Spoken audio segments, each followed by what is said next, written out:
never limit yourself. Bet on yourself. This job is for anyone, young, old, male, female, it doesn't matter. We're grateful that we have strong men behind us who has enough faith and enough courage in us, just to ensure that we do our job well. Anything that you do, you have to love it. If you don't love it, you are going to be crushed. Sky is the limit for me.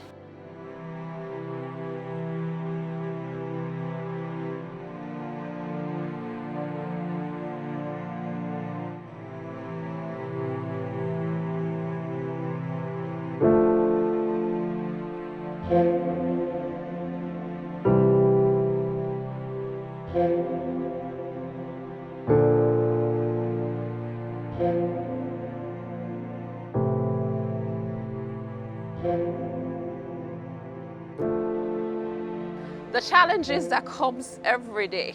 Nothing is ever constant. You wake up one day, you don't know what's going to hit you. Being a director's assistant for cricket production requires a lot of focus. You keep track of time. The sports industry, as it's evolved, it's not anyone's fault, but it is a bit of a boys' club. And so inherently, there are going to be challenges coming into that setup as a female. It's interesting, and I think I've learned a lot and know how to deal with them. They've listened. Don't be afraid to be the first female. Don't be afraid if you're the only female. So keep going, keep blazing the trail for other women to come. Respect yourself, and once you do both, they go hand in hand, and everything else would literally kind of fall into place. The truth is, it's nerve-wracking. You don't sleep the night before, your palms are sweating, hands are shaking. So the work is never-ending and extensive, like the work in life. It's not an easy job, but for me, it's still a very rewarding job. I wouldn't change it for anything. It's a male-dominated world, and it's just to break down those barriers. Those barriers are always meant to come down.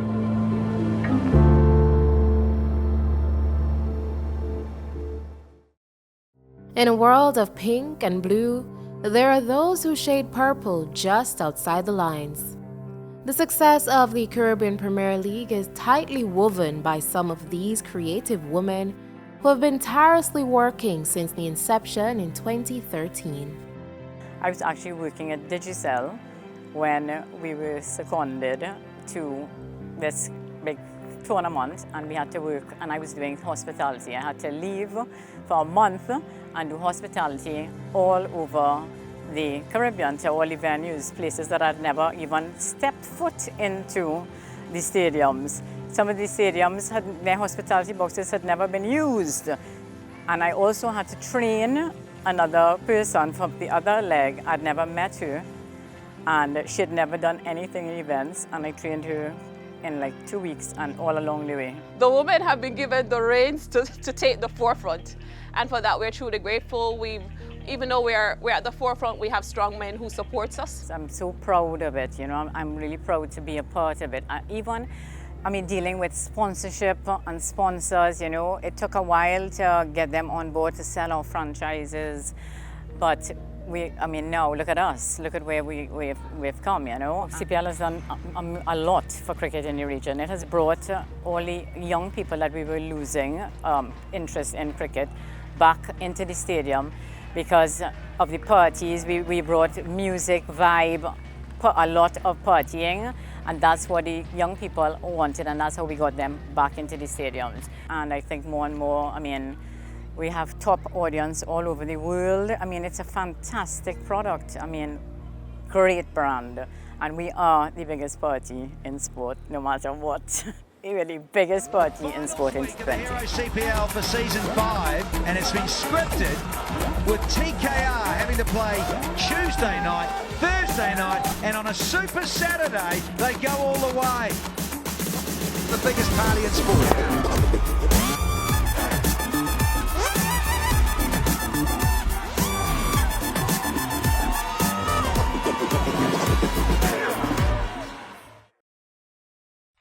Cricket is known as a gentleman's game and is dominated by men both on and off the pitch. Finding your voice as a woman in a testosterone-filled environment is an important skill. In the Caribbean, you know, this just happens continuously, where women are objectified and also made, sometimes in certain areas, made to feel like they have to give favors to be able to get through in their jobs. I'm afraid to say that still happens, and I've had to sort of gently maneuver my way through all of those moments. Sometimes men can get carried away by simple gestures, simple kind gestures, whether it be a smile, you saying hi, whether you having conversations with them. Sometimes they take it the wrong way.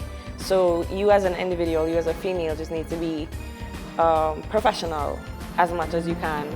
As a woman in the industry, in a industry run by men mostly, there is a thin line between criticism and guidance compared to just plain disrespect. And for me, I have to put my mental space to know not everybody is going to want to see me grow, not everyone is going to want to see me become better. Someone is always going to have an issue. There is a lot of that. There have been times in the past I had to brush it off, go home, talk to myself how I end up here and why I'm here, and start my day off afresh. The sun always shines the next day. Being a female, you're usually looked at as the underdog, like right off the bat. So you always have to prove yourself and always work harder. And I mean, it's definitely a boys' club. As far as my opportunities with working with teams goes, I've been blessed in that regard. I've had men approach me about working with the teams. But there are other instances where you're not being approached, you have to put yourself forward. And that's where I tend to feel a little bit more of the competition. Sometimes I wonder if my stature also works against me. I'm a little bit tiny and so on, but yeah, when the playing field's a little bit more level and everybody's going forward on a neutral stance, that's when I sometimes wonder if the boys' club mentality plays a little bit more in favor towards the men's side than the women's. I think in the Caribbean, we definitely still see women or see coaching as a male-dominated field. So you definitely, again, you have to prove yourself all the time, be on your game all the time. And I think that is the exciting part of being a female, is actually proving to the guys, well, hey, I could do this just as similar as you, and maybe I could do it better than you. I literally look at them as athletes. And I think also just in the way you carry yourself, they would also now treat you a certain way. Inherently, there are going to be challenges coming into that setup as a female. And as part of that challenge is being able to push through it, trying to build a relationship, trying to build the communication, trying to build the trust, overcoming some of the cliches and old habits and so on of the industry. I'm used to being a little forceful, so that helps. I'm not easily intimidated.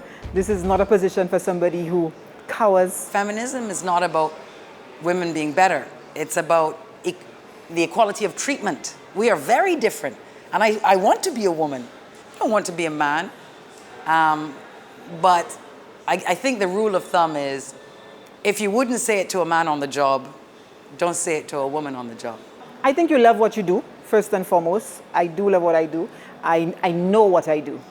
And if you come across to the gentleman as if you know what you do and you are helpful, I think that helps. It's not a place of, you know, you are female and I'm a male. They don't treat you like that. You provide respect for them. They provide respect for you. You understand the boundaries. You understand that you are female in a male locker room. So you act accordingly. I would like to think that I have steps to doing things and I could understand and I could empathize with people, regardless of what I have to do. So I'm willing to listen, and I think that helps a lot with the men, regardless of what your gender is. Most of these guys have grown up with me as, you know, when I was at the territorial board, so a lot of them came through the under 15, under, you know, age group cricket.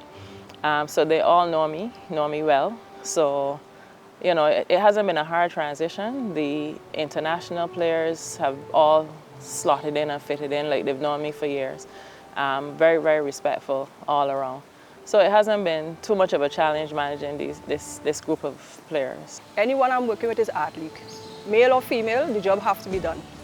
So I'm comfortable. I've worked with mostly men throughout my career, and more recently I've worked with women a little bit more. And it's not more challenging in one or the other, really, because in the end, we're all human beings. And it's being able to I go back again to the point of building relationships. When you work with men, obviously the dynamic is a little bit different. In some ways, that dynamic makes it easier. The male-female relationship brings unique elements to it. But when you have women communicating with women, there's certain challenges that you don't have to deal with, right? And so you want to recognize where the strengths are and work with that in each setting. So with the men, you recognize, okay, this is my role, this is how they see me, and this is how we can build our relationship. And with women, you do the same thing. So I never really see it as being harder with the males or the females, because in the end it boils down to the athlete being able to trust me to do my job well and get them where they need to be. And if you can do that, then it's smooth sailing.